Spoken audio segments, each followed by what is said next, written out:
Est-ce que le fait d'être asiatique me prédispose un peu plus à aimer la tech? Je ne sais pas, mais ça rentre dans les clichés. Moi, je faisais ça pour la passion, donc pour moi, c'était impossible de pouvoir vivre avec ça. Gagner de l'argent avec Journal du Geek, c'était impensable. Et le jour où j'ai décidé de passer à 100% dessus, c'était un beau jour.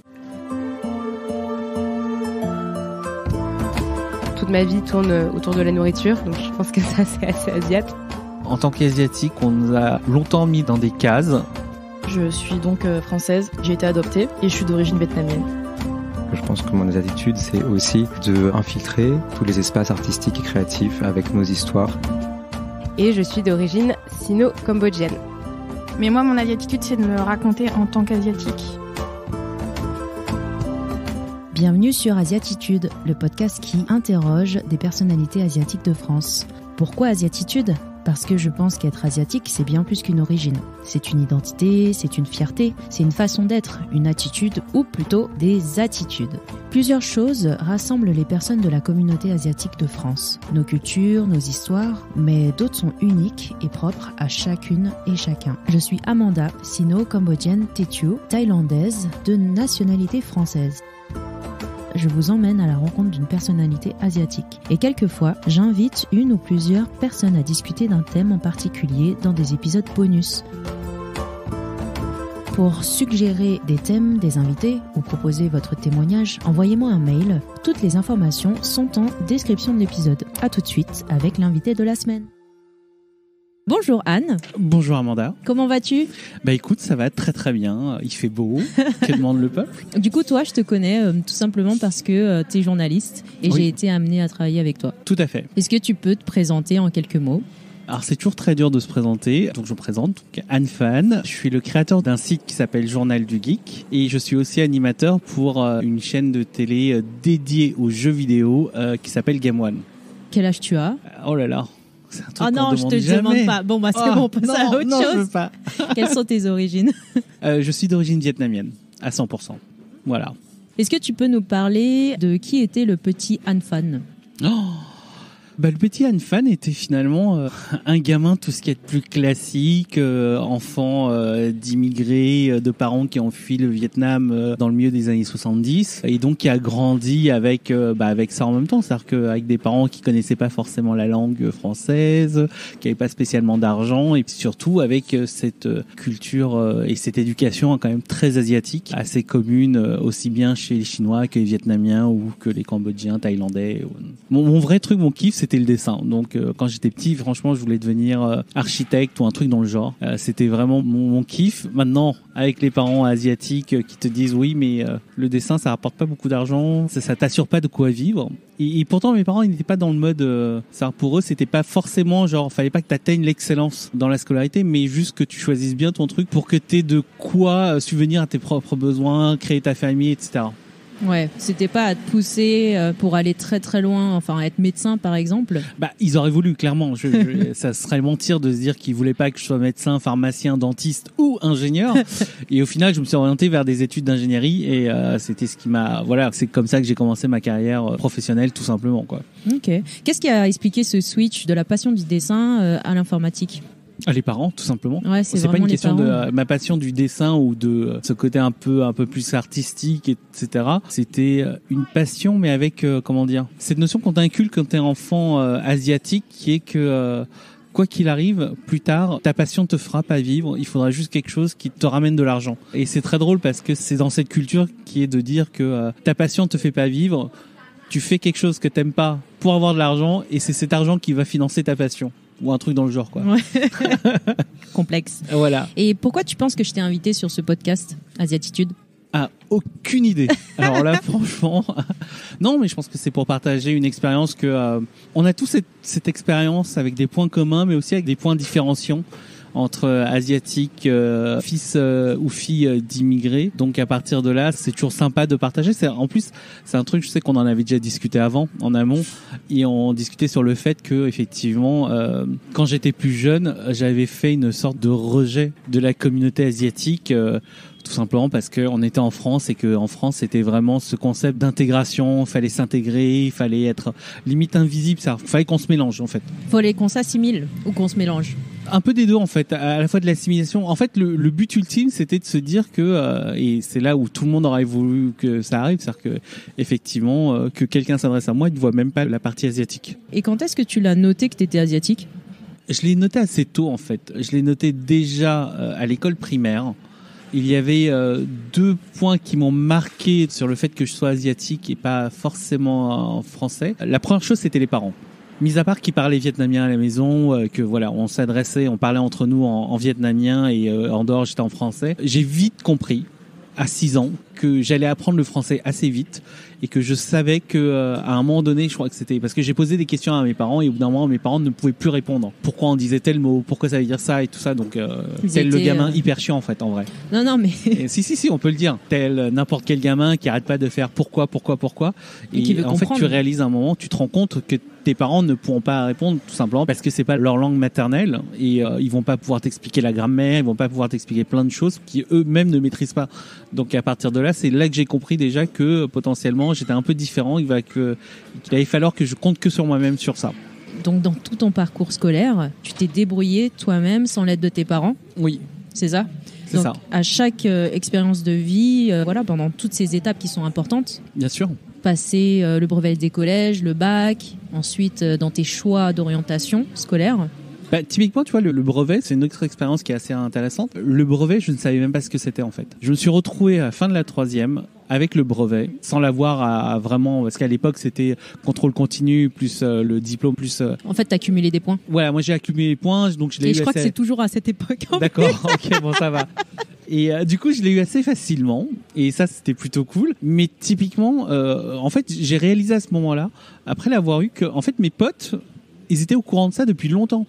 Et en fait, je comprenais pas pourquoi ils stressaient pour des trucs et tout. Et c'est là que je voyais en fait que c'est juste parce que en fait leurs parents savaient ce que c'était déjà et ils avaient cette explication que moi je n'avais pas. C'est-à-dire que y a plein de choses comme ça. Tu sais, t'as ce truc qui est très asiatique ou très immigré même, je pense. Parce que en fait, j'ai discuté avec plein de potes qui sont pas forcément asiatiques, mais qui sont d'autres origines aussi. Et ils ont tous eu le même souci, qui était en fait que les parents ne pouvaient pas t'aider, ne connaissaient pas forcément les cursus scolaires.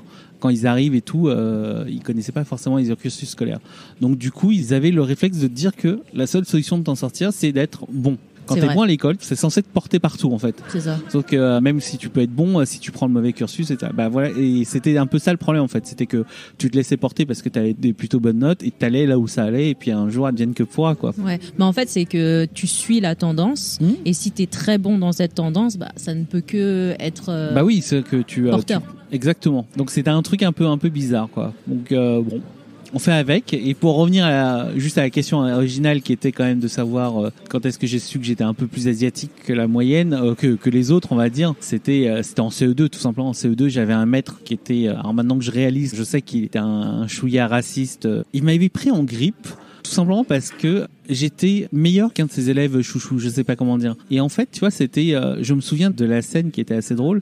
Donc j'avais de meilleures notes pour plein de choses et du coup, c'est moi qui ai expliqué à mon voisin de table, qui était à ce moment-là le chouchou du maître. Et à un moment, t'as mon voisin de table qui fait une erreur. Et moi, je lui dis clairement, non, mais tu fais une erreur. Donc, je lui montre sur son bout de papier. Sauf que là, je me fais choper par le maître. Et je m'en souviens toute ma vie. Et là, le maître m'a dit, non, mais arrête de faire comme d'habitude. Arrête de copier sur les autres. On a présupposé. Voilà, présupposé que j'étais en train de copier. Je lui dis, mais non, je ne copie pas. J'étais en train de montrer à X ce qu'il fallait faire. Non, mais je sais que tu copies et tout ça. Bon, j'ai pas cherché, je suis bon, ok. Donc moi comme n'importe quel asiatique, je me remets dans le rang et puis je dis plus rien et puis voilà, je continue mon truc. Et c'est ma mère qui m'a raconté après que sur tous mes bulletins de notes, malgré 17 de moyenne, j'avais toujours cette remarque du maître d'école qui restait, du oui, c'est bien, il fait des efforts, mais il faudrait qu'il copie un peu moins. Toujours, pendant toute l'année. Ça s'était passé genre sur les premiers 2 mois là, c'était juste avant la Toussaint et ça a duré comme ça jusqu'à la fin de l'année. Au début, je comprenais pas pourquoi ma mère en voulait, parce que moi, je lisais même pas le bulletin scolaire, j'en ai rien à faire. Et c'est ma mère qui m'a raconté après qu'on était énervée parce qu'elle comprenait pas pourquoi on insistait sur le fait que j'étais capable de copier, etc. Alors que c'est peut-être un incident, une anecdote peut-être dans toute ton année, et au final, on a conclu ça pendant tout le reste de l'année. Alors, je vais pas faire la victime ou quoi que ce soit, mais encore si j'avais des mauvaises notes et que voilà, je faisais partie du top 5 des élèves, donc bon. C'est dur de copier en étant le top 5 quand même. Ou alors je suis quand même très très bon copieur. Note pour plus tard. Être très bon copieur.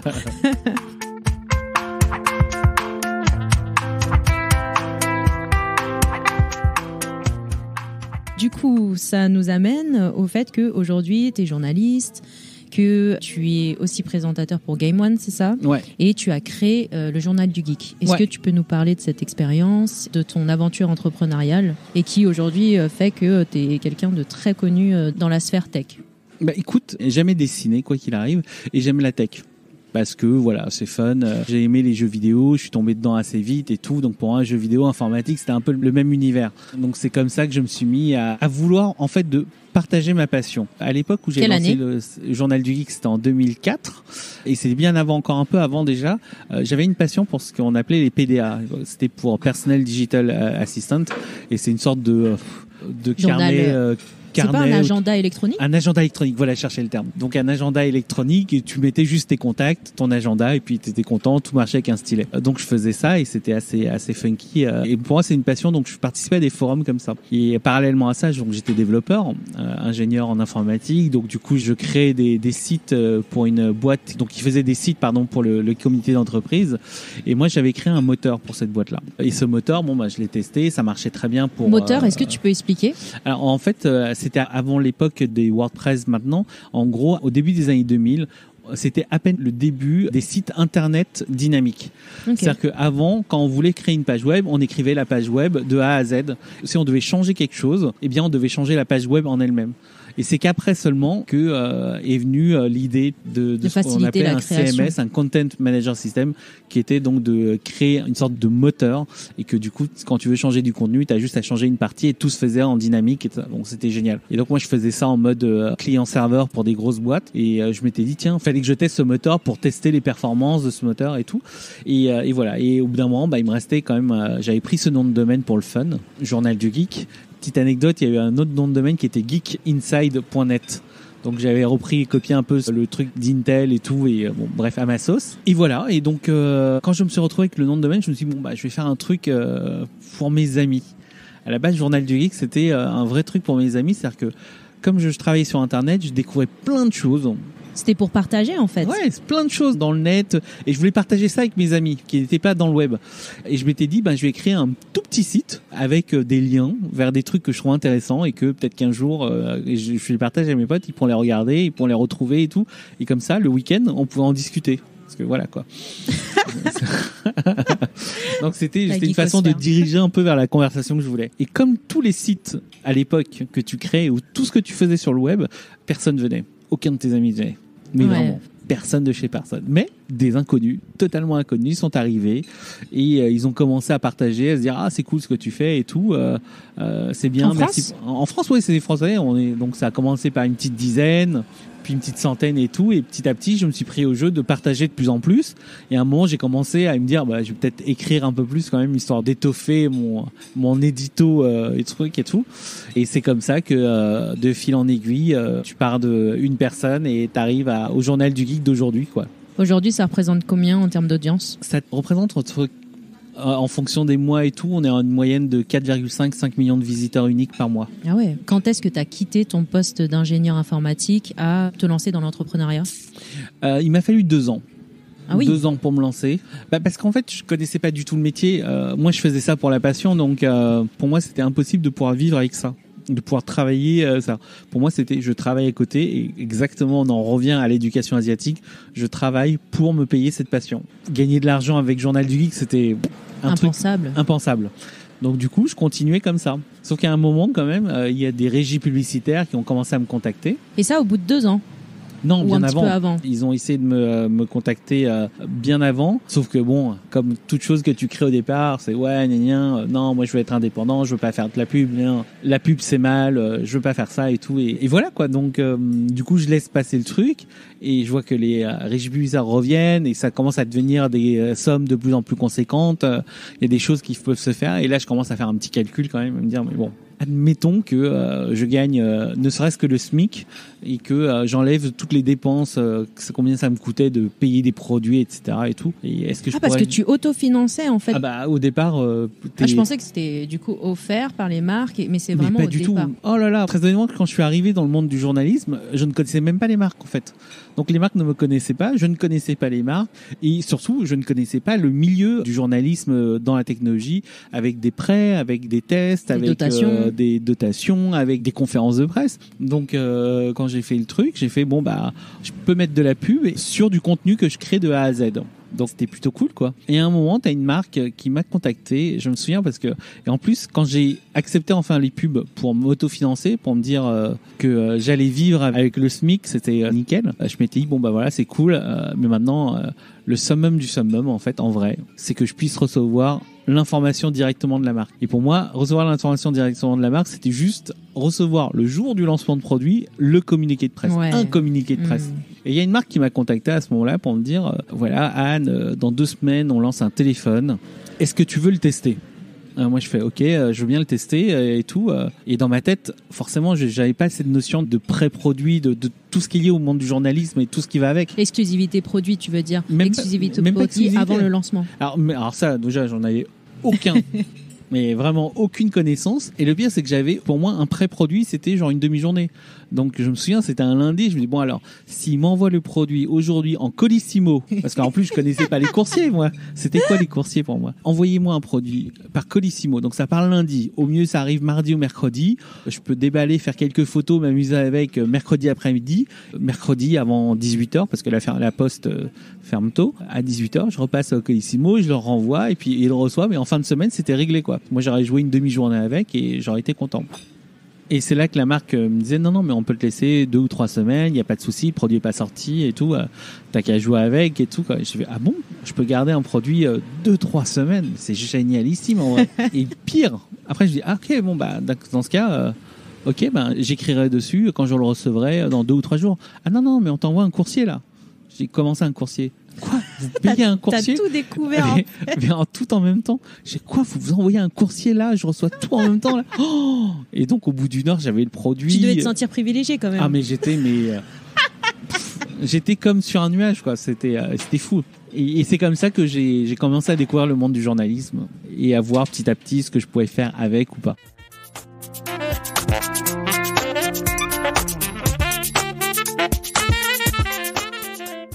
Donc aujourd'hui, tu allies ta passion avec le journalisme. Donc tu analyses les produits. Tout à fait. Est-ce que tu peux nous expliquer un petit peu en quoi consiste l'ensemble de ton offre? Alors sur Journal du Geek, c'est très simple. Tu as 2 parties. Tu as la partie veille, donc toute la veille technologique. Donc du coup, on reçoit les informations en amont, on sait ce qui va être annoncé. Donc du coup, on partage, on écrit dessus, etc. Et la deuxième partie est liée aux tests et analyses.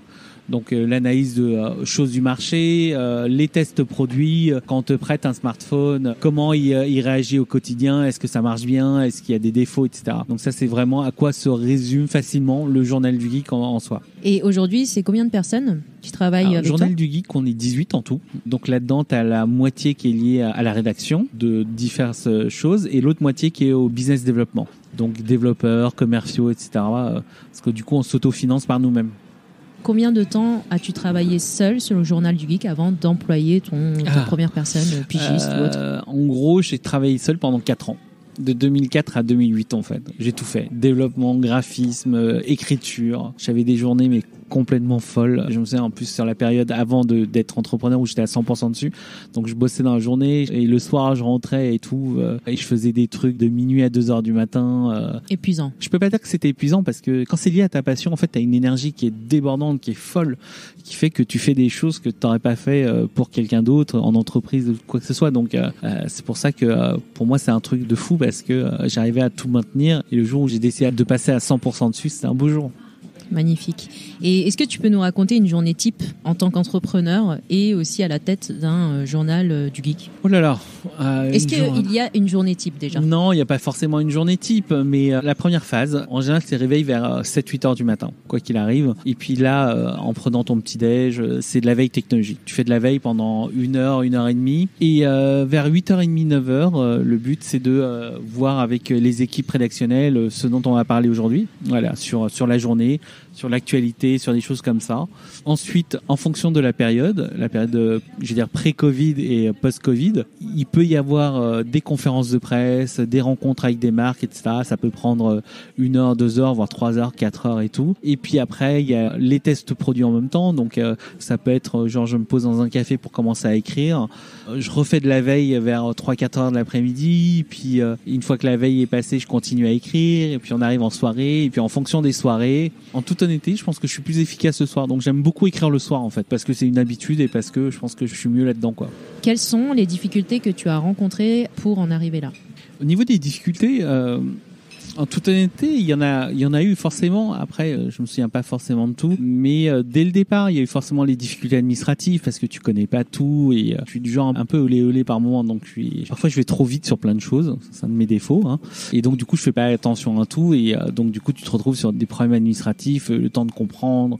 J'avais pas jugé en fait à quel point ça prenait du temps. Mais vraiment, hein, ça en France, c'est un truc de folie. Ça prend trop de temps pour ce que c'est. Toi, t'as qu'une envie, c'est de créer un truc. On te pompe du temps sur tous les trucs administratifs, l'URSSAF et tout.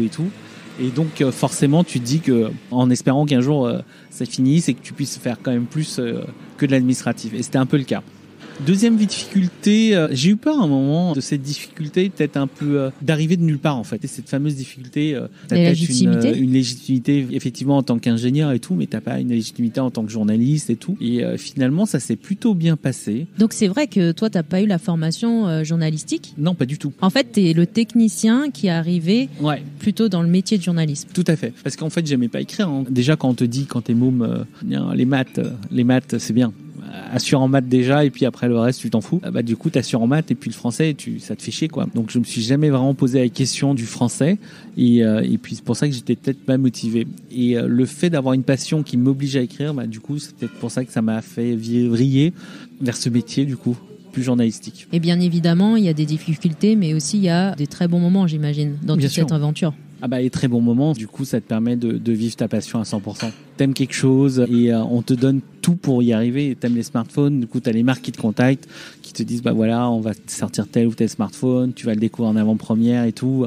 Il y a aussi les voyages, ça m'a permis de voyager un peu partout dans le monde. Et c'est un truc que j'aurais jamais imaginé, ça. En plus, pour moi, quand j'étais petit, c'était métier d'informaticien qui était en ligne de mire.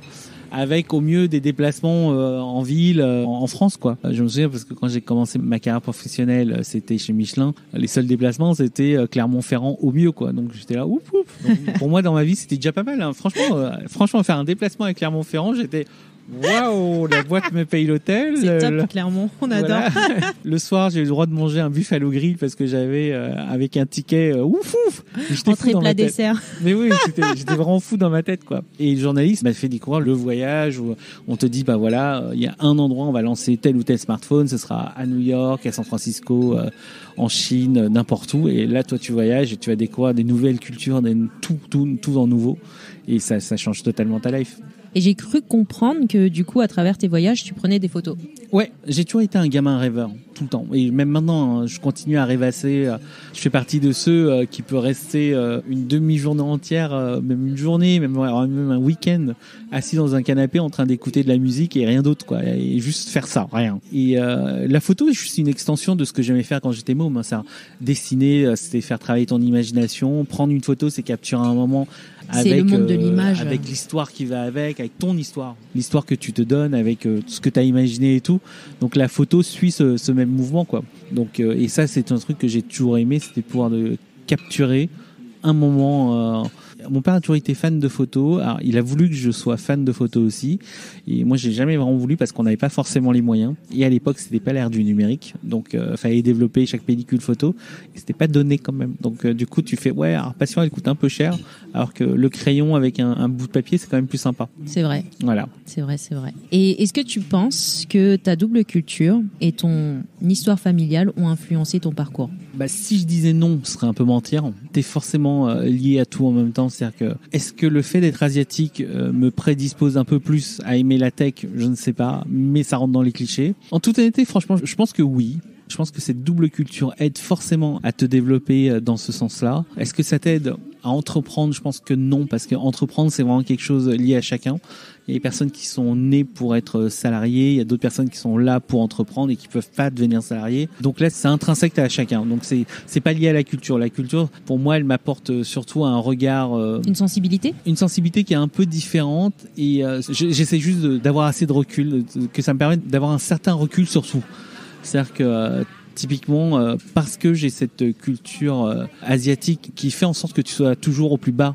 Ça, c'est un peu comme les parents qui te disent oui, alors t'as intérêt à être premier de trucs, même si t'es une merde, même si t'es nul. Tu sais, c'est toujours une petite chose comme ça, les petits pics à l'asiatique là, qui gratuit. Alors tu sais, tu montes parce que tu sens l'encouragement, et d'un coup t'as un petit pic et ça te fait redescendre et ainsi de suite.